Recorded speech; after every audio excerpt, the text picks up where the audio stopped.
I just feel like it was just meant to be. I don't know what it was, but if this everything about the goal was like, I don't think we'll see a goal like it again. Hey everyone, welcome to the Redmen TV. Liverpool player Trent Alexander-Arnold was good enough to give me a full 50 minutes of his time for an exclusive interview in the recent weeks. That full thing is on the redmentv.com, but have a little look at it right here, right now. Well, look, let's do it. Barcelona. Like, going into that, obviously there's the new camp game, which we get to kind of laugh off now because of what happened. But like, what was there a feeling that it was I don't know, was there a feeling that was dead and buried, or was there anything in that, you know, the last minute chance with Dembele where there's just something to kind of hang on to for the second leg? I mean, personally, from me, I didn't really think about it in terms of whether it's 3 or 4 nil. It was a bad situation to be in, but like, it was weird because we were in contention for both of them. For me, there was always a positive. So when we been beat 3-0 by Barca, it was kind of like, we'll just focus on the league now anyway. Leicester are going to beat them. It's kind of that kind of mentality. And then, like, so there was always like the other one to focus on. And then, for instance, like last day of the season when Brighton have went up against them and then they ended up winning, it was kind of like, yeah, we've lost the league, but we've got the Champions League final. So there was always the other one. And I think that's why after like the Leicester game, it was kind of like, well, we have to do it now. Otherwise, like, we can't have this good of a season. You can't like have a sick run like we've had in the league. Like, we can't be the team we are without winning anything. It's like the season was too good to not win something. So yeah, I think that was kind of the motivation as well.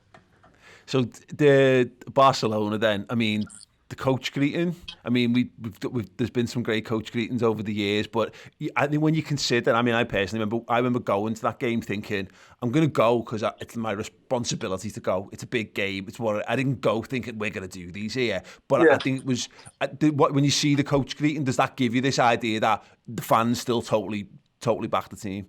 yeah. Like, no matter what, we knew it was going to be a good game.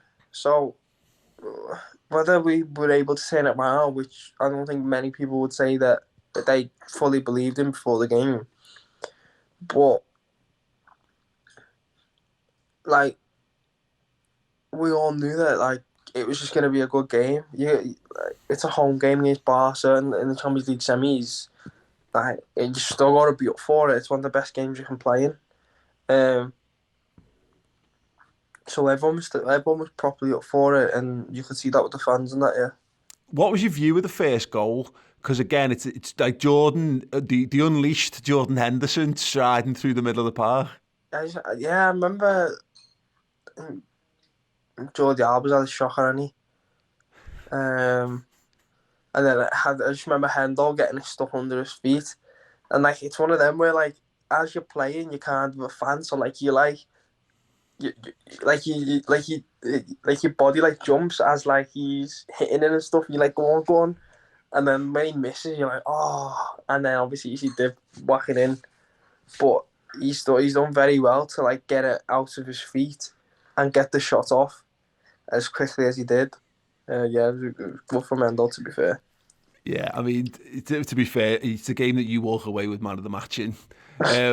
So, like, you know, as far as games go, it's probably one you remember quite well. Yeah, I That was just I haven't even got the words. I mean, there's the moment. There's obviously the corner, of course, but that moment where Gini makes contact with the header. Try and, if you can, like, describe what that feeling and the noise and all that around it. I mean, I had a decent view of it, to be fair, and I don't know. It was just like it went slow motion. It was like you see Ginny like rise, and then obviously he puts it in, and it's like that's the moment. It's not like it wasn't really the corner that was the moment. That was the moment of, we're gonna do this. Not like not that we've done it, but in my mind we'd done it because like I knew we'd like there was no way we weren't gonna win that game. We had them, so that was the moment that like I just knew, and that it was basically done. And I have to ask, obviously the corner, I still have like nightmares about that because every time I watch it, it's like, I don't know if you ever watch Back to the Future, but like the cliffhanger moment where he's about to do this, well, it doesn't matter. Anyway, there's a bit, but like I watch that, like I know it ends well, but it's such a fine margin, it's such a fine moment. Do you relive that in like, like the take and then Divock making the connection? I just feel like it was just meant to be. I don't know what it was, but if this everything about the goal was like it, I don't think we'll see a goal like it again because it was too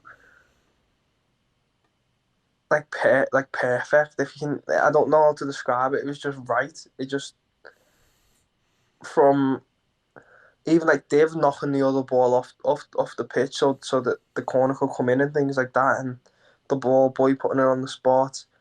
I wasn't even meant to take the corner. I was literally walking away to like go and get into position, and then just seeing it. I mean, Dave didn't. I didn't even shout, Dave. I've just hit it in there at him. If he doesn't turn around, it's just a waste of ball that flies across the box, and no one even thinks about it again. Um, I don't know. I mean, it was a risk as well because if that doesn't come off, then Verge is absolutely going at me because I haven't stuck one in there for him. um, but mate, just even the finish itself is unbelievable. Like, how can you get at that far in the top pin? I don't even know. Yeah, it's still crazy to think about now. It's perfect. It's absolutely perfect. And obviously the celebrations are something else. How does that rank for you? That moment, that in front of the car. Unreal, to be honest. We have a picture. We have a massive, like, I don't even know how big it is, but it's huge. Of that, of like from behind, you see us all. Um, you see us all celebrating it, like all like linked together singing, and then you see in the corner Hendo doing an interview, and it's just like, how can you choose someone to do an interview at that moment? Like, you can't begrudge someone of that special moment because of an interview. It can wait 5 minutes, and yeah, unreal. But he's yeah, the celebrations were just as good as the game. To be honest with you, just very special. The big moment actually in that game, as far as Jordan goes, is half time. Can you sort of talk me through what happened and the decisions were made over him because he's injured, isn't he, when he goes in at half time? Yeah, he's done something to his knee. I can't remember what it was, but he done something to his knee, and he was actually, I think he was playing through serious pain in that because I think you see at the end of the game when he falls down and like he's celebrating a bit, but you see him grab his knee, and it's like you can tell he played through some serious pain there. Um, so yeah, I mean, I think a lot of players wouldn't have been able to play on with that. Is it right that he just basically says, "Do whatever you can to get me back out on the Yeah, pitch"? yeah. He's that's the type of player he is. Is like even I think he tried it again at Chelsea away this season when Thiago came on for his debut at half time. He tried it then, and he was like, "I'm not coming off." And then he just had to be told, "You are, you're injured. You are. You can't even kick the ball properly anymore, so you have to come off."